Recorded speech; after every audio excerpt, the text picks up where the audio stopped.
नमस्कार साथियों। हिंदी व्याकरण का जो मुख्य ढांचा है या प्रारूप है जिसको हम चार्ट के रूप में बना सकते हैं वो मैं आपको बताने जा रहा हूँ। तो देखिए, इसमें मैंने वैसे लिख भी रखा है और कुछ ऑनलाइन भी जो इमेज है वो निकाली है, तो उनके आधार पर मैं आपको समझा देता हूँ। देखिए, ये जो सामने लिखा हुआ है हमारा जो है ये हिंदी व्याकरण है। उसमें सर्वप्रथम जो विषय आता है वो आता है हिंदी भाषा और लिपि से रिलेटेड, यानी हिंदी भाषा की उत्पत्ति कहाँ हुई, कैसे आगे ये बढ़ी और हमारी हिंदी की लिपि क्या है, ये सारी बातें इसमें आती है। लेकिन इसका हम कोई चार्ट नहीं बना सकते हैं, हम चार्ट बनाएंगे व्याकरण का। तो व्याकरण में देखिए साथियों, व्याकरण के 3 भाग माने गए हैं: वर्ण विचार, शब्द विचार और वाक्य विचार। ये मैंने लिख दी है, ये 3 आधार हैं। इन 3 आधारों पर जब इनका वर्गीकरण किया जाता है तो वर्गीकरण में आप चाहे तो अलग अलग कलर के जो है पेन वगैरह ले सकते हैं। पहला आ जाता है आपके स्वर वर्गीकरण और व्यंजन वर्गीकरण, ये आता है आपके वर्ण विचार के अंतर्गत। तो वर्ण विचार के अंतर्गत जो स्वर और वर्गीकरण व्यंजनों का आएगा, ये सारा वर्गीकरण मैंने आगे अलग बना रखा है, एक अलग से एक पेज पे बना दिया।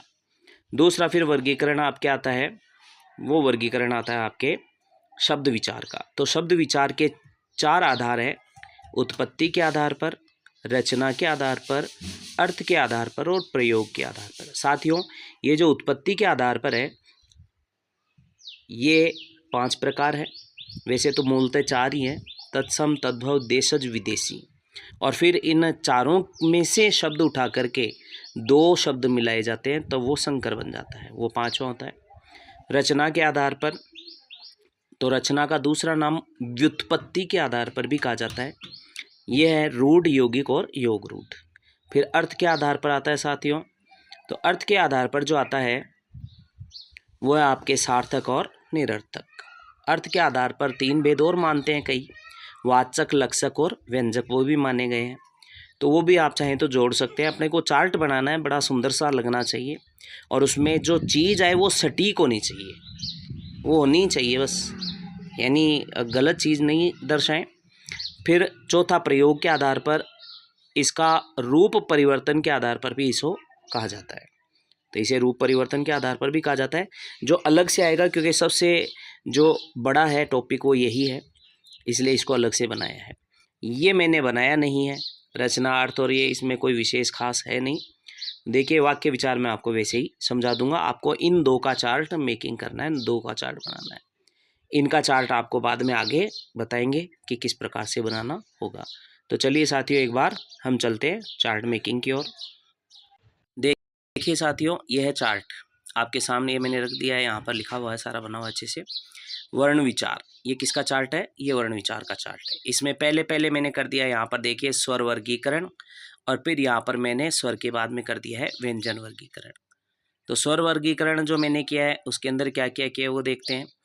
स्वर 3 प्रकार के इसमें लिए हैं: ह्रस्व स्वर, दीर्घ स्वर और प्लुत स्वर। ये प्लुत है, ये जो संस्कृत से रिलेटेड है, ये प्लुत है, ये वाला यहाँ तक ही है, ओम तक।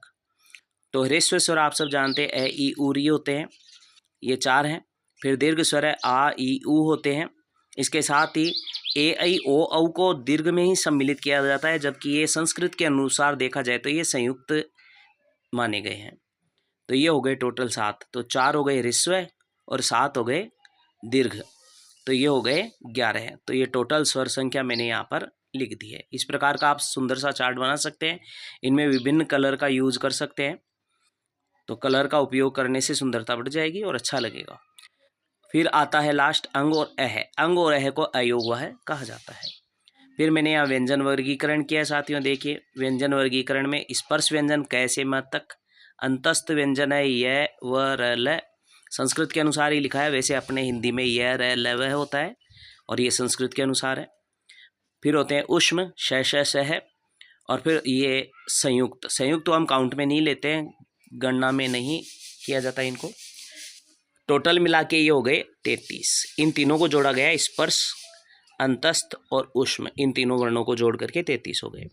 और यहाँ पर फिर बाद में जब हम टोटलिंग करते हैं कुल, अगर ये तो पूछा जाए मूल वर्ण कितने हैं, तो मूल वर्ण तो 33 तो हो गए, यहाँ पर व्यंजन, और उससे पहले हो गए थे आपके ये स्वर 11। तो 33 और 11 मिलाएं तो मूल वर्ण है वो वर्णमाला में 44 यानी 44 है।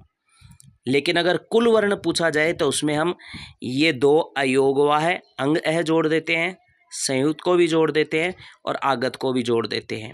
इन तीनों को जब हम जोड़ देते हैं तो फिर टोटल हो जाता है 52, 52 हो जाता है। ठीक है साथियों, ये सुंदर सा आप कलर्ड करके अच्छे से बना लीजिए।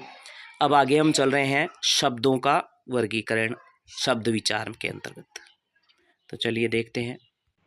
तो साथियों ये देखिए शब्द विचार जो है वो उसके आधार कितने लिए गए हैं? 4। तो देखो, एक पहला आधार है उत्पत्ति के आधार पर, दूसरा आधार है व्युत्पत्ति या रचना के आधार पर, तीसरा आधार है अर्थ के आधार पर, और चौथा है प्रयोग या रूप परिवर्तन के आधार पर। ठीक है साथियों, तो पहला आधार हम देख लेते हैं। साथियों पहले आधार में क्या किया गया है? उत्पत्ति के आधार पर वो है तत्सम, तद्भव, देशज, विदेशी, और लास्ट के अंदर यहाँ लिखा हुआ है आपके संकर। आप देख सकते हैं ये है संकर। फिर उसके बाद के अंदर दूसरा आधार व्युत्पत्ति के आधार पर, व्युत्पत्ति का है रूढ़, यौगिक और योग रूढ़। ये कोई बड़े नहीं है, तो ये सारा फॉर्मेट आप चार्ट का एक भाग में ही आराम से बना सकते हैं, यानी ऊपर ही ऊपर ये इतना आप बना लें। फिर तीसरे भाग के अंदर थोड़ा सा दिक्कत आती है, हालांकि ये बड़ा नहीं है, तो पहला दूसरा तीसरा भाग एक साथ आ सकता है आराम से चार्ट के एक ही साइड में। तो शब्द का जो ये 3 आधार है ये आपको एक ही चार्ट पर आराम से बना लेना है। और फिर एक अगर थोड़ा सा नीचे अगर भाग बच जाए, लगभग इसमें 40% भाग है चार्ट का, वो प्रयोग या रूप परिवर्तन के आधार पर ये लेता है, क्योंकि ये बड़ा भाग है। जिसको मैंने अलग से बनाया वो आपको बता देता हूँ। ठीक है साथियों, तो ये देखिए अर्थ के आधार पर जो है ना वो ये देखिए साथियों, अर्थ के आधार पर यहाँ पर लिखा गया है सार्थक और निरर्थक। कुछ विद्वान है इसका एक और लेते हैं जो मैं आपको यहाँ लिख देता हूँ, आप चाहे तो ये भी लिख सकते हैं। आपको मैंने कई जगह बताया भी है, वाचक, लक्षक और व्यंजक।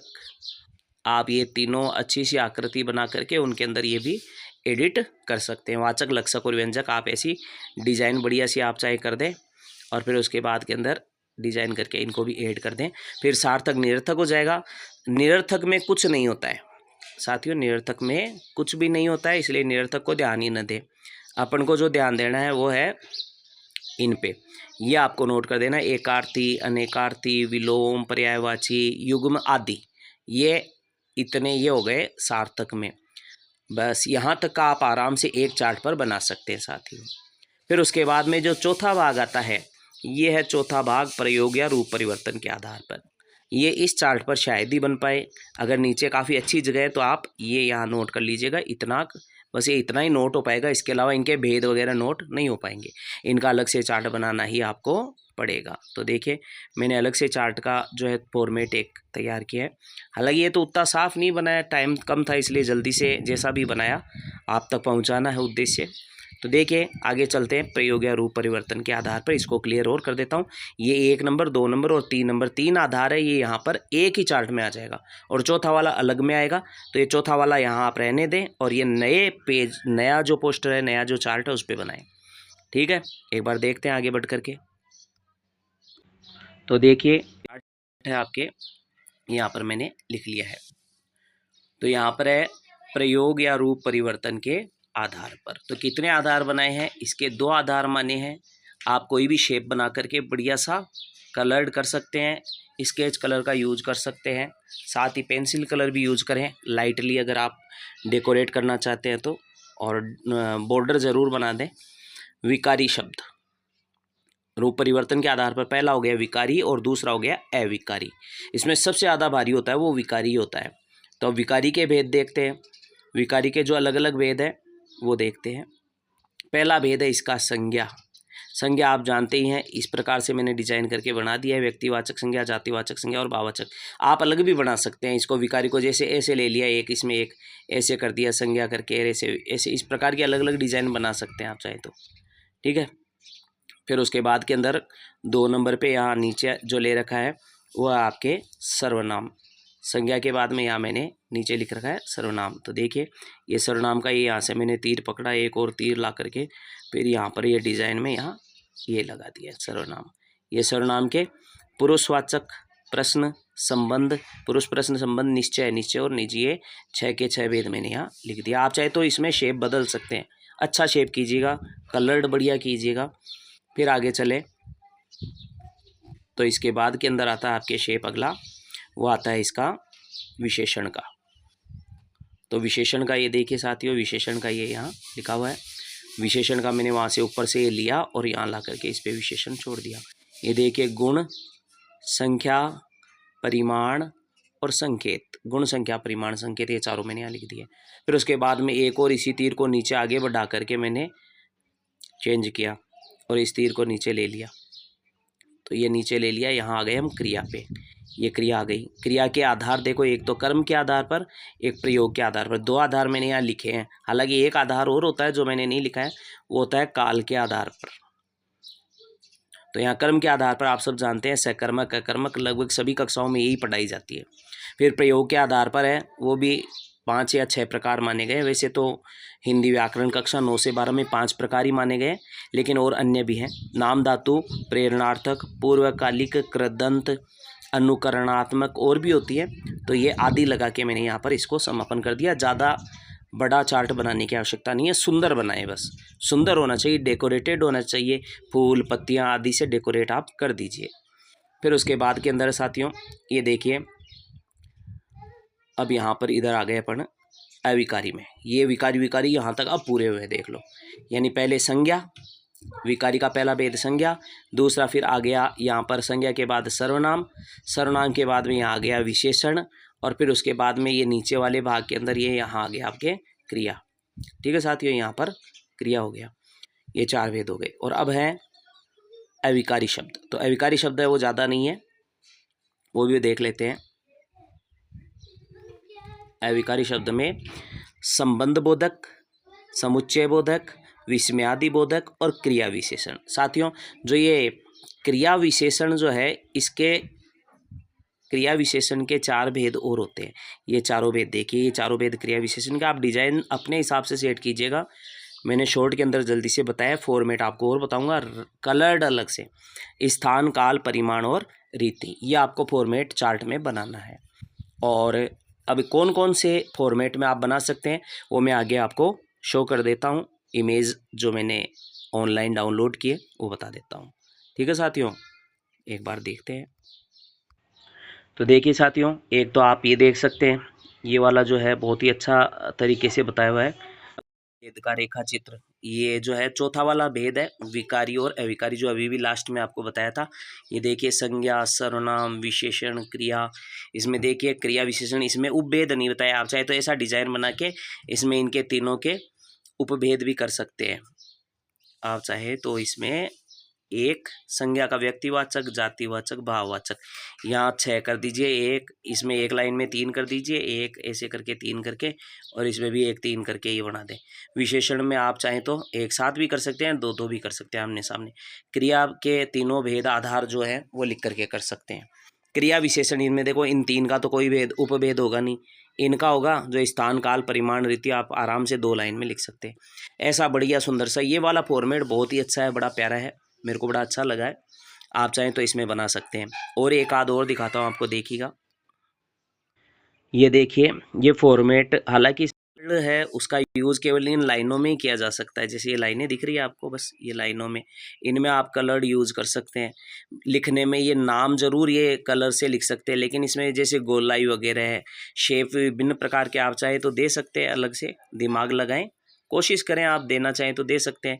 किसी एक में मान लो त्रिभुज का दे दिया, किसी में इस प्रकार से। ये फॉर्मेट भी बड़ा ही अच्छा है। हालांकि इसमें सब कुछ नहीं है जो मैंने समझाया है, वो सारी चीज़ें इसमें नहीं है। आप चीज़ें वहाँ से लें और इन फॉर्मेट को चेक करके जो अच्छा लगे उसके आधार पर आप चार्ट बना लें। तो देखिए आगे और बताता हूँ। ये देखिए ये कलर्ड शेप है जो इसमें, कितना सुंदर, देखो पिंक कलर, यहाँ ग्रीन बनाया हुआ है। इस प्रकार पार्ट 2 है ये, शब्द भेद। ये आधार पर सारे आधार है शब्दों के। तो आप चाहें तो इस प्रकार का बढ़िया फॉर्मेट सुंदर बना सकते हैं। एक आध और है वो बताता हूँ। ये भी कलर्ड है, बहुत ही अच्छे तरीके से बनाया हुआ है। आप चाहे तो इसको आराम से देख सकते हैं। शब्द भेद, सार्थक, निरर्थक लिखे हुए ना, प्रयोग के आधार पर, रचना के आधार पर, उत्पत्ति के आधार पर, इसमें वो अर्थ के आधार पर नहीं आया, वो अपन ने बना रखा है। सारे कंप्लीट नहीं है इसमें। विकारी, अविकारी, रूढ़, यौगिक, योग, रूढ़। आप चाहे तो ऐसा डिजाइन बना के जो डिब्बे बना करके, ये अच्छा है, डिब्बे का जो शेप है अच्छा लिया हुआ है, दिमाग लगाया हुआ है। इतना समय नहीं था, नहीं मैं आपको पूरा चार्ट ही बना करके फॉर्मेट दे सकता था। तो देखिए, आप कोशिश करें, बनाएं। ये फॉर्मेट देखिए बड़ा ही अच्छा है। जो अपनी ये वर्णमाला का जो है स्वर, आपके एक तो ये देखिए स्वर, व्यंजन, स्वरों में ह्रस्व, दीर्घ, एक और आता है जो संस्कृत का है, हमने जोड़ दिया उसमें, प्लुत। देखिए ये स्पर्श आ गए, अंतस्थ आ गए, उष्म आ गए, आगत आ गए, संयुक्त आ गए। कुल टोटल नंबर भी इसमें दिए हुए हैं।